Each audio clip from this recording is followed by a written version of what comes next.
Hello friends, welcome to my channel mobile repair trick.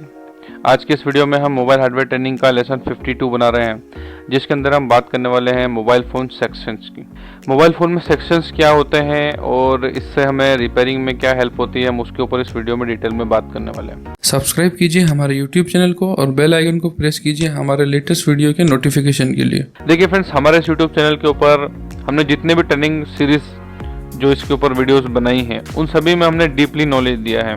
और अभी जो हम इस मोबाइल हार्डवेयर ट्रेनिंग के जो लेसन बना रहे हैं, उसके अंदर भी हमारी ये कोशिश है कि इस हार्डवेयर सीरीज के अंदर जो भी लोग हमारी वीडियोस को देखते हैं, हमारे इस चैनल को फॉलो करते हैं, चाहे वो हमारे सब्सक्राइबर है या नहीं है, लेकिन जो भी हमारे चैनल पर वीडियोस देखते हैं, तो हमारी ये पूरी कोशिश है कि हम उन्हें बिल्कुल डीप लेवल का नॉलेज दें। हमने अब तक जितने भी टॉपिक के ऊपर ट्रेनिंग लेसन बनाए हैं, वो सभी बेसिक से लेकर के एडवांस तक बनाए हैं। वैसे ही हमारे इस मोबाइल हार्डवेयर ट्रेनिंग का जो लेसन चल रहा है, इसमें हम लेसन 52 जो मोबाइल फ़ोन सेक्शंस के ऊपर बात करें, ये एक बहुत ही इम्पोर्टेंट टॉपिक है। ये इम्पोर्टेंट टॉपिक इसलिए है क्योंकि मोबाइल के मदरबोर्ड में बहुत सारे सेक्शंस होते हैं और हर सेक्शन का अपना एक अलग काम होता है। तो हमें भी ये पता होना चाहिए कि हमारे फ़ोन में जो प्रॉब्लम है वो पर्टिकुलर किस सेक्शन से आ रही है, तभी जाकर के हम सही जगह पर काम कर पाएंगे और हमारा काम विदाउट एनी प्रॉब्लम इजीली हमारा जो प्रॉब्लम है वो सॉल्व होगी।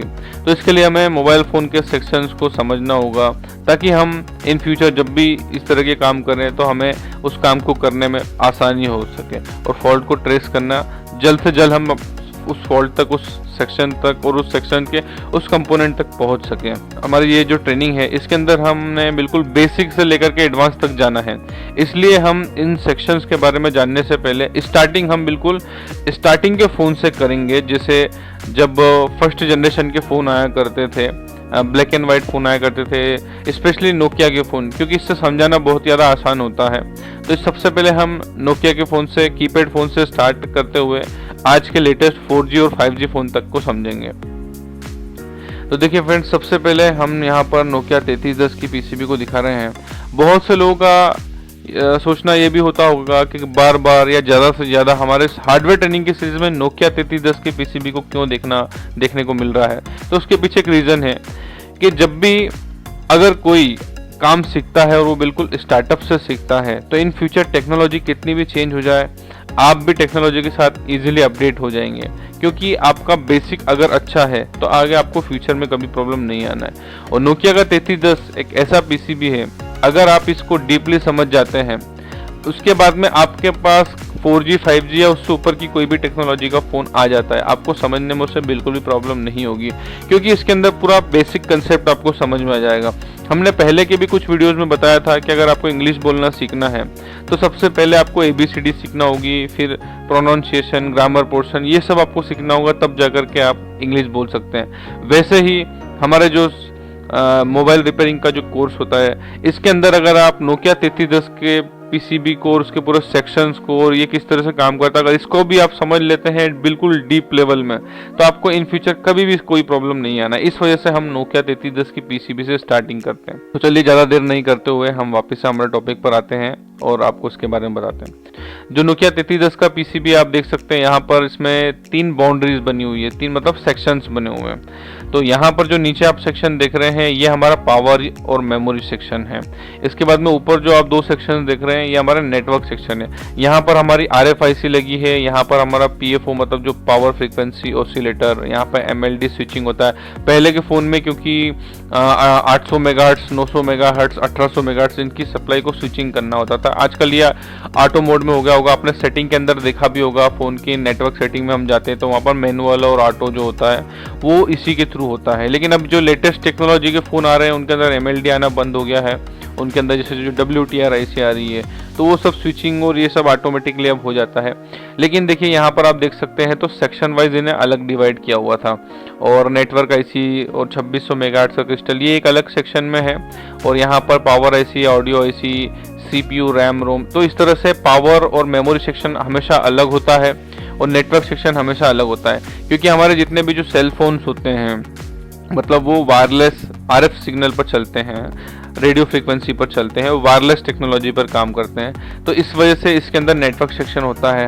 और क्योंकि हम फ़ोन को ऑपरेटिंग करते हैं सॉफ्टवेयर के थ्रू, तो इस वजह से इसके अंदर CPU, रैम, रोम ये भी होती हैं, और इन सभी को पावर देने के लिए पावर आईसी होती है। तो इस तरह से अगर देखा जाए तो हमारे सेलफोन के मदरबोर्ड के अंदर बेसिकली 2 सबसे मेन पार्टीशंस होते हैं, मतलब 2 पार्टीशंस होते हैं, एक पावर और मैनेजमेंट और एक होता है हमारा नेटवर्क सेक्शन।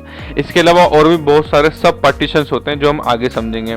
इसके बाद में देखिए नोकिया का 1100 फ़ोन, ये उससे थोड़ा अपडेटेड फ़ोन है। इसके अंदर सर्किट जरूर कम हो गया था, लेकिन जैसे कि टाइम के साथ अपडेट होते हैं तो अगर आप देखेंगे तो यहाँ पर नेटवर्क सेक्शन वैसा ही यहाँ पर अलग है और पावर और मेमोरी सेक्शन अलग है। लेकिन यहाँ पर आप देखेंगे तो पावर आईसी इसके अंदर साइज में बड़ी हो गई है। जैसे हमारे नोकिया 3310 के अंदर आपने देखा तो यहाँ पर audio IC, power IC, charging IC, RAM ROM थे, लेकिन यहाँ पर आईसीज और कंपोनेंट्स ज़्यादा थे। तो बात की टेक्नोलॉजी के अंदर आप देख सकते हैं यहाँ पर कंपोनेंट्स कम हो गए, 3 आईसी की जगह एक बड़ी आईसी आ गई यहाँ पर।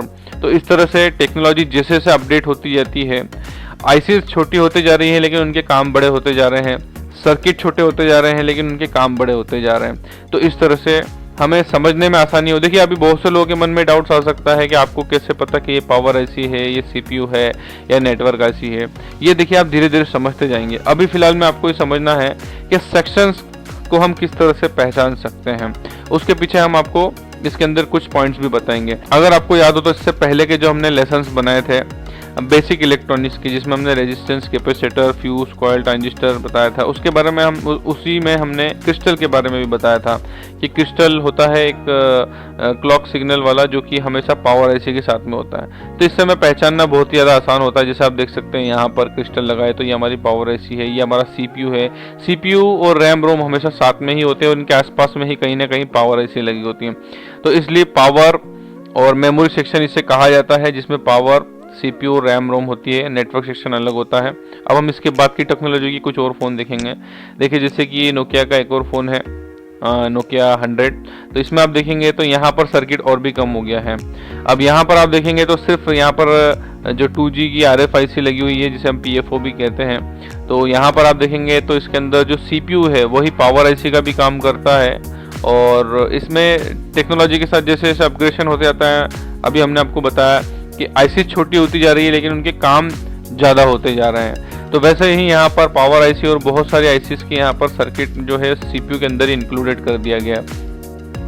अब इसके बाद में देखिए यहाँ पर हमने एक और फ़ोन खोला हुआ है। अब जैसा कि इसमें आप देख सकते हैं यहाँ पर सीपीयू के साथ में मेमोरी आईसी लगी है, लेकिन यहाँ पर आपको पावर आईसी देखने को नहीं मिल रही है। और नीचे यहाँ पर आपका वही PFO जो RFIC होती है वो लगी है। लेकिन यहाँ पर आप देखेंगे तो यहाँ पर एक ब्लूटूथ का सेक्शन है। देखिए ब्लूटूथ की जो आईसी होती है उसके साथ में इस तरह का एक इंटरनल एंटीना लगा होता है, उस तरह से आप उसे पहचान सकते हैं। अभी देखिए इस सेक्शंस के आगे जितने भी जो लेसन्स आने वाले उसमें धीरे धीरे करके आपको भी सब ये पहचानने में आसानी होने लग जाएगी कि कौन सी आईसी है और ये पर्टिकुलर किस चीज़ के लिए काम करती है। फिलहाल में अभी हम आपको सेक्शंस को समझाने की कोशिश कर रहे हैं कि किस तरह से हमेशा फ़ोन के अंदर हर सेक्शन को अलग अलग कैटेगरी वाइज डिवाइड किया जाता है जो कि अलग अलग काम करते हैं।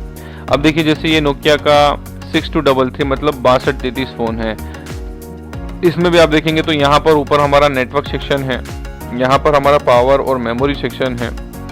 तो इस तरह से कैटेगरी वाइज जो है इन्हें डिवाइड किया हुआ रहता है ताकि इजीली हम किसी भी फॉल्ट को रेक्टिफाई कर सके। अब देखिए जैसे कि ये हमारा एंड्रॉयड फ़ोन का पीसीबी है सैमसंग का, ये 3G फ़ोन है। अब इसके अंदर आप देखेंगे तो यहाँ पर RFIC के साथ में हमारा WTR IC भी आ गई है। मतलब यहाँ पर अब 2 सेक्शन, मतलब नेटवर्क सेक्शन के अंदर भी 2 सेक्शन हो चुके हैं, 2G के लिए और 3G के लिए। और बाकी फिर आप यहाँ पर देख सकते हैं तो यहाँ पर हमारा CPU, memory IC, power IC और यहाँ पर आप ब्लूटूथ IC देख सकते हैं। तो इस तरह से हमारा जो फ़ोन है वो टाइम के साथ अपग्रेड हुआ, वो फर्स्ट जनरेशन से सेकंड जनरेशन में आया, फिर सेकंड जनरेशन से वो थर्ड जनरेशन में आया। ऐसे उसके बाद में जब 4th जनरेशन की स्टार्टिंग हुई तो उसमें भी सेक्शंस बढ़ गए। अभी आप देखेंगे यहाँ पर भी ये भी सैमसंग का एक 3G फ़ोन है।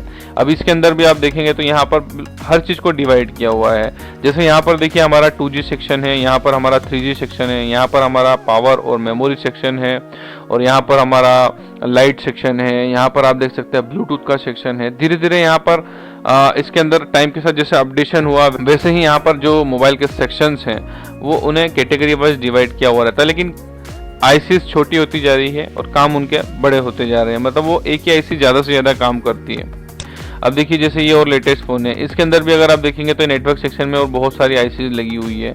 तो टाइम के साथ में जैसे टेक्नोलॉजी अपग्रेड होती है ऐसे पीसीबी के अंदर भी अपडेशंस होते हैं। देखिए जैसे कि अब ये जो आप देख रहे हैं यहाँ पर रेडमी का फ़ोन है, इसमें अगर आप देखेंगे तो यहाँ पर भी कैटेगरी वाइज हर चीज़ को अलग अलग किया हुआ है। फ्रंट और बैक साइड में आप देखें इसमें ऐसे इस तरह से सेक्शंस बने होते हैं। देखिए अब हमारे पास यहाँ पर एक सैमसंग का पीसीबी है, आप देख सकते हैं। तो यहाँ पर हमारा CPU और eMMC लगी हुई है जो हमारी स्टोरेज होती है। और यहाँ पर आप देख सकते हैं जो नेटवर्क सेक्शन है इसके अंदर यहाँ पर 2G 4G 3G इस तरह से अलग अलग IC लगी है सेक्शंस के अंदर। तो ये पूरा हमारा नेटवर्क सेक्शन है, ये हमारा CPU और मेमोरी वाला सेक्शन है। इस तरह से हमारा जितने भी जो फ़ोन का मदरबोर्ड होते हैं उसके अंदर सेक्शंस बने होते हैं। देखिए जैसे एक और हमने यहाँ पर अभी आपको दिखाया, इसके अंदर भी देखिए 2G 3G पावर इस तरह के अलग अलग पूरे सेक्शंस बने होते हैं जिससे हमें समझने में आसानी होती है। तो फ्रेंड्स इस वीडियो में हमने आपको बताने की कोशिश करी कि फ़ोन के जो मदरबोर्ड होते हैं उनके अंदर अलग अलग सेक्शंस होते हैं, नेटवर्क के लिए, पावर मेमोरी के लिए, वाईफाई के लिए, ब्लूटूथ के लिए, जिनसे हमें रिपेयरिंग करने में आसानी होती है। अभी आपके मन में बहुत सारे डाउट्स होंगे कि कैसे हम किसी ICs को पहचानें कि कौन सी पावर IC है, कौन सी हमारी रैम है, कौन सी हमारी WTR मतलब नेटवर्क IC, कौन सी हमारी RF है, कौन सी हमारी 2G IC है, कौन सी हमारी 4G IC है। तो आगे आने वाले लेसन्स में स्टेप बाय स्टेप हम एक एक करके आपको एक एक IC के बारे में डिटेल में बताएंगे कि किस तरह से आप पावर IC को पहचान सकते हैं, किस तरह से आप रैम रोम को पहचान सकते हैं, या eMMC को पहचान सकते हैं, या UFS चिप को पहचान सकते हैं, या CPU को पहचान सकते हैं। वीडियो अच्छा लगा हो तो लाइक कीजिए, हमारे चैनल को सब्सक्राइब कीजिए, क्योंकि इस तरह की नॉलेजेबल वीडियो हम हमारे व्यूअर्स के लिए बनाते रहते हैं। Thanks for watching.